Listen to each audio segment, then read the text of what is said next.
আসসালামু আলাইকুম। আপনারা সবাই কেমন আছেন? আশা করি আলহামদুলিল্লাহ ভালো আছেন। আমিও ভালো আছি, সুস্থ আছি। বিকাল থেকে ভিডিওটা শুরু করলাম। এখানে মেয়েকে আরবি কোচিংয়ে দিয়ে দিতে যাচ্ছিলাম। মেয়ে আরবি বিকালে আরবি পড়তে যায়, আমি আবার মেয়েকে দিয়ে আসতেছিলাম বাসায়। ছেলে আর আমি আসতেছিলাম বাসার দিকে। আমাদের বাসার থেকে 5 মিনিট লাগে মেয়ের আরবি কোচিংয়ে দিয়ে আসি। প্রতিদিন দিয়ে আসি আর প্রতিদিন নিয়ে আসি আরবি কোচিং থেকে। এখানে হলো স্কুল খুঁজতেছিলাম ছেলের জন্য। এখানে একটা স্কুলের কথা বললাম একজনের জন্য খুঁজতেছিলাম, পাইলাম না স্কুলটা।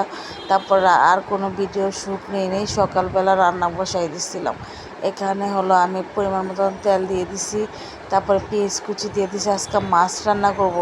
নদীর বাজে পদের মাছ আছে না, আইড় মাছ, তারপর ইটা মাছ, সব মিলাই জিলাই মাছ আনছিল। এর মাছ রান্না করব বেগুন দিয়ে। এখানে হলো পরিমাণ মতন পানি দিয়ে দিলাম পেস্টের ভিতরে। তারপর আদা রসুন বাটা দিয়ে দিলাম 1 চা চামচের মতন, লবণ দিলাম 1 চা চামচের মতন, হলুদের গুঁড়া দিব, মরিচের গুঁড়া দিব, ধইনা গুঁড়া দিব। সব কিছু এখানে আমি অ্যাড করে দেবো। এখানে অ্যাড করে তারপরে ওটা হলুদের গুঁড়া দিলাম 1 চামচের মতন, লবণের পরে হলুদের গুঁড়া দিলাম। তারপরে হলো মরিচের গুঁড়া দিব 3 চামচের মতন। মরিচের গুঁড়াটা দিয়ে সুন্দর করে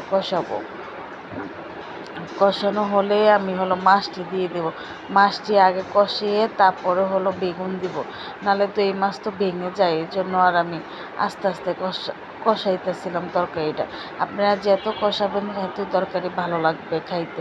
আর তেল উপরে বাইলে তারপরে আমি মাছটিকে, এই যে এই মাছ রান্না করবো, অনেক পদের মাছ ছিল, বাইলা মাছ ছিল, মাছের বাচ্চা ছিল, তারপরে সব মাছ এখানে দিয়ে দিব। দিয়ে সুন্দর করে মাছটা কষাবো, তারপর নামাই ফেলবো। মাছটা কষায় 5 মিনিট কষাবো। মশলা ঢুকলে ভিতরে আমি নামাই ফেলবো। নামিয়ে তারপরে বেগুনটা আমি এখানে দিয়ে দেবো। আর যদি আমি মাছের সাথে বেগুন দিই, মাছটা ভেঙে যাবে। আমি এভাবে, আমার কাছে না এইভাবে তরকারি রান্না করলে না ভালোই লাগে খাইতে। আর হলো এই মাছ রান্না করলে আমার কাছে আবার ভালো লাগে না।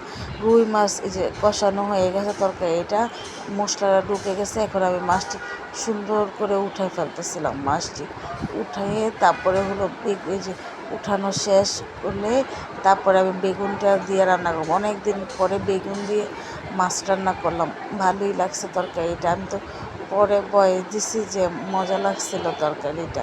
এখানে হলো তরকারিটার ভিতরে বেগুনটা দিয়ে একটা আলু দিছি, বেশি আলু দিইনি। বেগুনের ভিতরে তরকারির ভিতরে আলু দিছি একটা, আর হলো বেগুন দিয়ে আলু দিয়ে রান্না করব আজকে। এখানে হলো এটা তরকারিটা কষতে থাকুক, আমি মাছটা যে উঠায় রাইখা দিছি মাছটা সাইডে। তরকারিটা কষানো শেষ হয়ে গেছে, আমি আবার পানি দিয়ে দিছি। আর আমার শরীরটাও বেশি ভালো লাগতেছিল না, কোনো রকম রান্না করতেছিলাম আর একটু শুয়ে রান্না করতেছিলাম, একটু শুয়ে আসছিলাম। এখানে তরকারিটা উঠে গেছে, এখন আমি মাছটা দিয়ে দিলাম। মাছটা দিয়ে তারপরে হলো ধইনা পাতা, 5-6 মিনিট হলেই ধইনা পাতা দিয়ে নামাই ফেলবো তরকারিটা। আরেক পাশে হলো ডাল বসাইছি, ডাল। তারপরে হলো আর কোনো ভিডিও নিতে পারিনি তরকারির। এখানে হলো শাক বসাইছি, লাল শাক বসাইছি, আর এক চুলায় হলো ডাল বসাইছি। তরকারিটা হয়ে গেছে, আর কোনো ভিডিও নিয়ে নেই তরকারির। এখানে তরকারিটা হয়ে গেছে, এখন ডাল বসাই দিছি আর লাল শাক বসাই দিছি। তারপরে মেয়েকে খাওয়া দাওয়া করে নামাজ পড়ে গোসল করে তারপরে হলো মেয়েকে স্কুলে আনতে যাচ্ছিলাম। বলেন তো আপনারা কমেন্টে বলবেন এটি কেমন লাগতেছে, কী ফলের মতন দেখা যাচ্ছিল। এখানে মেয়েকে আনতে যাচ্ছিলাম স্কুলে। এখন বাজে হলো 3টা।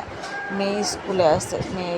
আজকে পরীক্ষা ছিল, বাংলা অঙ্ক পরীক্ষা ছিল মেয়ের জন্য দেরি করে পরীক্ষা দেখা একটু দেরি করে ছুটি দেবো। 2:30টায় ছুটি দিত, এখন দিব 3টা, 3:30। বাসায় আস্তে আস্তে 3:30 বাজে যাবো। খাওয়াবো।